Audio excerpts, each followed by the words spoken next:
Reynolds, and I'm going to be showing you some stuff today about the dynamics of building the leg strength and the coordination that's going to help you stand up and sit down from a chair and also to get up and down from the floor.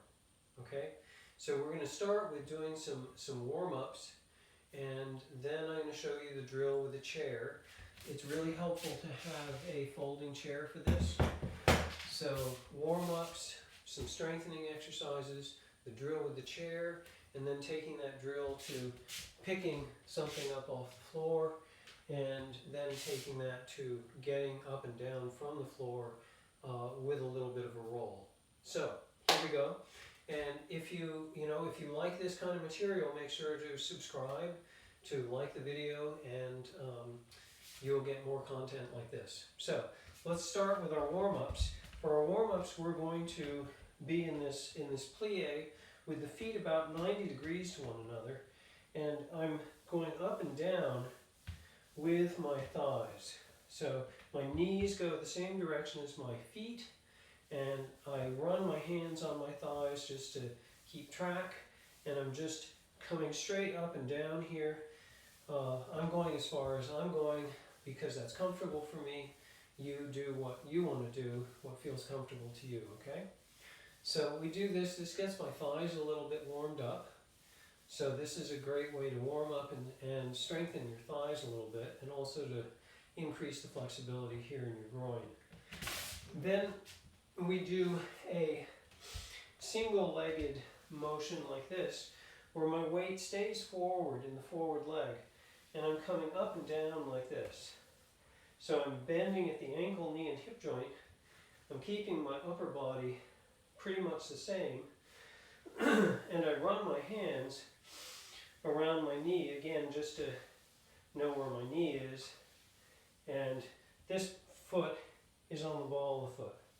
So up and down here for a few, and then switch, up and down here. So I'm strengthening my thigh here, and understanding the bend in my ankle, my knee, and my hip joint as I go like this, and keep my body, my upper body, my torso, and my lumbar spine pretty much neutral.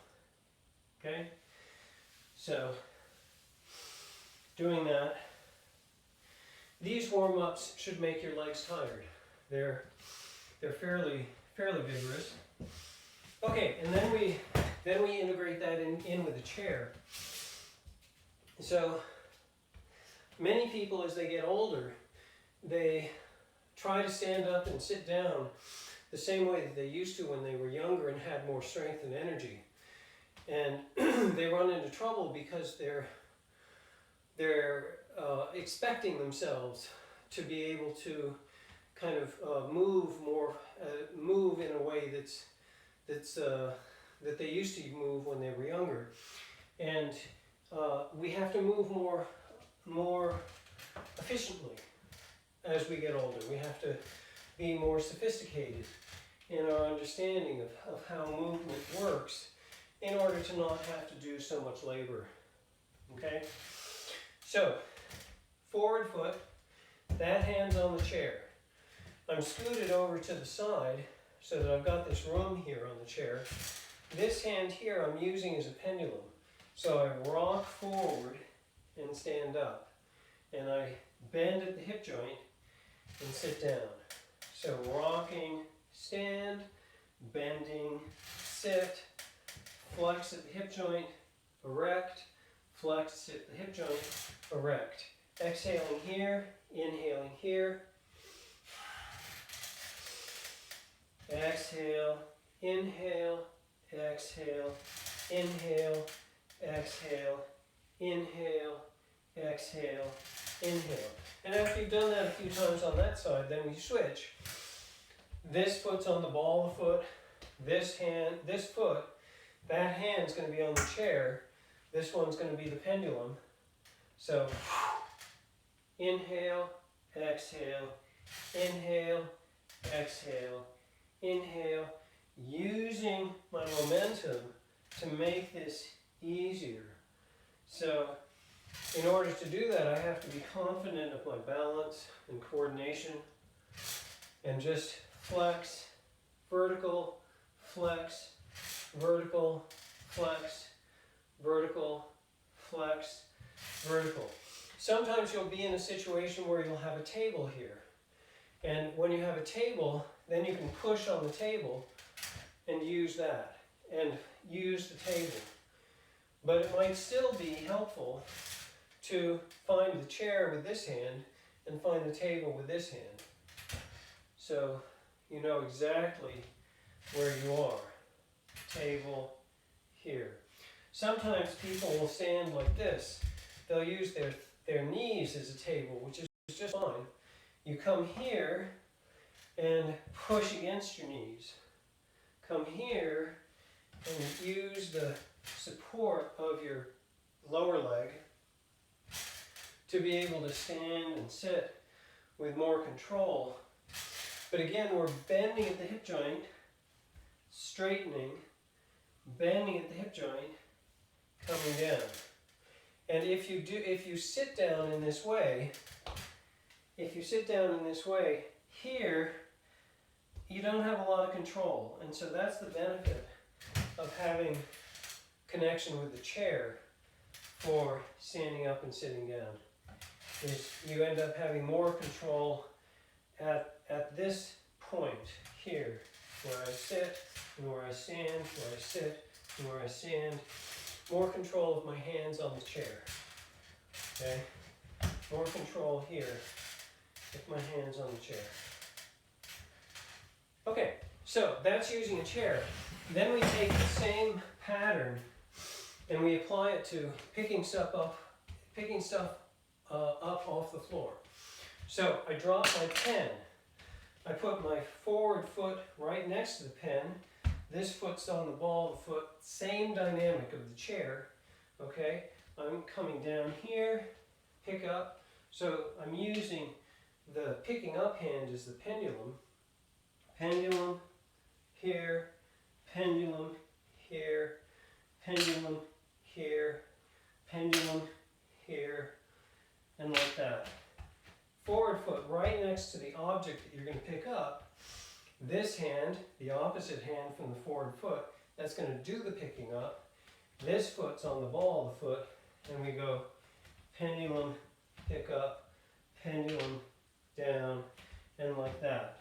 So this is exactly the same pattern, the same movement as this, only we're taking it and we're actually putting it into a functional use. Okay, bending down, picking up, and like that. Okay, so now we're going to take that to getting down to the floor. So when I get down to the floor, I have the same foot pattern. One foot is forward, one foot is back. As I come down, this hand would be finding the chair, this hand would be the pendulum, right? It's this way, okay? And I do exactly that same pattern. I come down and I get this hand on the floor, and I get that knee on the floor, and I turn this foot, and I roll onto my butt. So I've got this pattern, okay? Forward foot, rear foot is tucked. I'm going to rock forward this way, and as I rock forward, I'm going to move this foot. So rock forward, move the foot, rock back. So in order to rock forward, it's helpful if I have this momentum, if I'm coming forward. So I'll actually go back in order to come forward, because I have to roll over my leg in order to move it. And then I'm here, and I can have one foot on the floor, one hand on the floor, both hands on the floor. I could have a chair or something here, something that I was using. But again, I'm going to rock forward, lift this foot onto the ball, rock forward, and stand up. So I'm rocking this way and here, this way and here, this way and here, this way and here. Switching feet, this way, I get my knee down. This is just that part, knee down, hands down, coming back up, knee down, hands down, coming back up. So my momentum forward and back, coming down, coming up, coming down, coming up, coming down, coming up.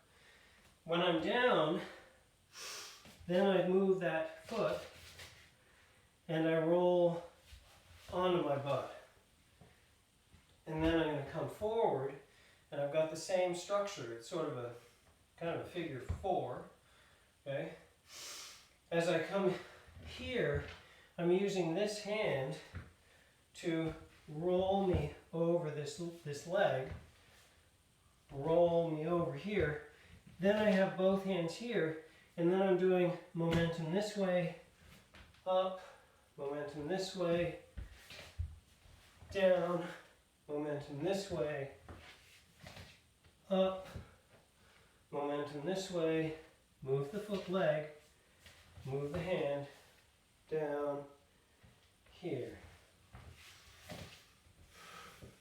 If you're on a nice soft surface, you can do this relatively quickly and do it as something that, I don't know, has a little bit more acrobatics to it, I suppose, but you know, allows you to roll on your back. This is kind of a hard surface. But, so again, notice how this,